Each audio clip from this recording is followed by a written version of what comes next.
Hello ಸ್ನೇಹಿತರೆ, welcome to Kautilya the master mind channel.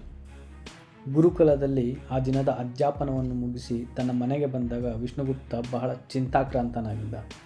ತನ್ನ ಪ್ರಿಯ ಶಿಷ್ಯ ಯೋಗದತ್ತ ಸುಮಾರು 3 ತಿಂಗಳುಗಳಿಂದ ತಕ್ಷಶಿಲೆಯಿಂದ ಕಾಣೆಯಾಗಿದ್ದ.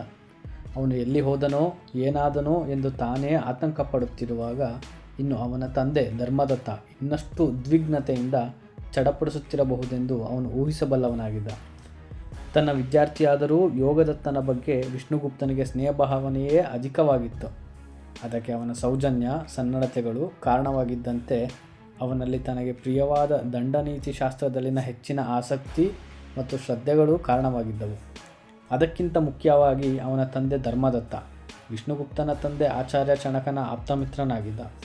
ಬಾಲ್ಯದಿಂದಲೂ ಬೆಳೆದು ಬಂದ ಅವರ ಒಡನಾಟ ಚಣಕ ಜೀವನೋಪಾಯವನ್ನು ಹುಡುಕಿಕೊಂಡು ಪಾಟಲಿಪುತ್ರಕ್ಕೆ ಹೋದ ನಂತರ ಬರೀ ನೆನಪಿನ ವಿಷಯವಾಯಿತು.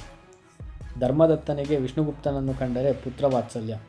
ವಾರದಲ್ಲಿ 2-3 ಸಲವಾದರೂ ಭೇಟಿ ಮಾಡಲೇಬೇಕು.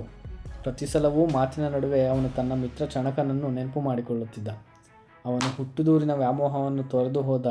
ಇಲ್ಲದಿದ್ದರೆ ಈ ತಕ್ಷಶಿಲೆಯ ಗುರುಕುಲದಲ್ಲಿ ಈಗ ಕುಲಪತಿಯಾಗಿರಬೇಕಿತ್ತು ಎಂದು ಒಮ್ಮೆ ಧರ್ಮದತ್ತ ಹೇಳಿದ. ಅಧಿಕಾರ ಮನ್ನಣೆಗಳು ಯಾವುದೇ ಆಸಕ್ತಿ ನನ್ನ ತಂದೆಯವರಿಗಿರಲಿಲ್ಲ ಧರ್ಮದತ್ತರೇ. ತಮ್ಮ ಸ್ವಾಭಿಮಾನಕ್ಕೆ ಭಂಗ ಬರುವ ಪ್ರಸಂಗಗಳು ಅವರ ಮನಸ್ಸನ್ನು ಕಲ್ಕಿದಂತವೆ. ಅದಕ್ಕೆ ಅವರು ಊರು ಬಿಡಬೇಕಾಯಿತಂತೆ ಎಂದ ವಿಷ್ಣುಗುಪ್ತ. ಅಧಿಕಾರ ಸ್ಥಾನದಿಂದ ಏನಾದರೂ ಅಚಾತುರ್ಯಗಳು ನಡೆಯುವುದು ಸಹಜ. ಅದನ್ನೇ ತೀವ್ರವಾಗಿ ಮನಸ್ಸಿಗೆ ತೆಗೆದುಕೊಳ್ಳಬೇಕಾದ ಕಾರಣವಿರಲಿಲ್ಲ. ಈಗ ವೃದ್ಧನಾಗಿರುವ ಗಾಂಧಾರ ರಾಜ ವೈವಸ್ವತ ಆಗ ಇನ್ನೂ ತರುಣ, ಅತಿ ದುಡುಕಿನ ಸ್ವಭಾವ. ಕುಲಪತಿಯ ನೇಮಕದ ವಿಷಯದಲ್ಲಿ ಚಣಕನಿಗೆ ಅಸಮಾಧಾನವಾಯಿತು. ಆ ಕುಲಪತಿ ಕಡಿಮೆ ಅರ್ಹತೆಯವನೆಂದು ಅವನ ಅಭಿಪ್ರಾಯ. ಗುರುಕುಲ ರಾಜಾಶ್ರಯವಿಲ್ಲದೆ ಸ್ವತಂತ್ರವಾಗಿ ನಡೆಯುವಂತಿಲ್ಲ. ರಾಜ ತನ್ನ ಅಧಿಕಾರ ಸ್ಥಾನದ ಪ್ರಭಾವ ಬೀರಿ ಕುಲಪತಿಯ ನೇಮಕ ಮಾಡಿಯೇ ಬಿಟ್ಟ. ಅಂದಿನಿಂದ ಅವನು ಅಧ್ಯಾಪನದ ಬಗ್ಗೆ ಆಸಕ್ತಿ ಕಳೆದುಕೊಂಡ.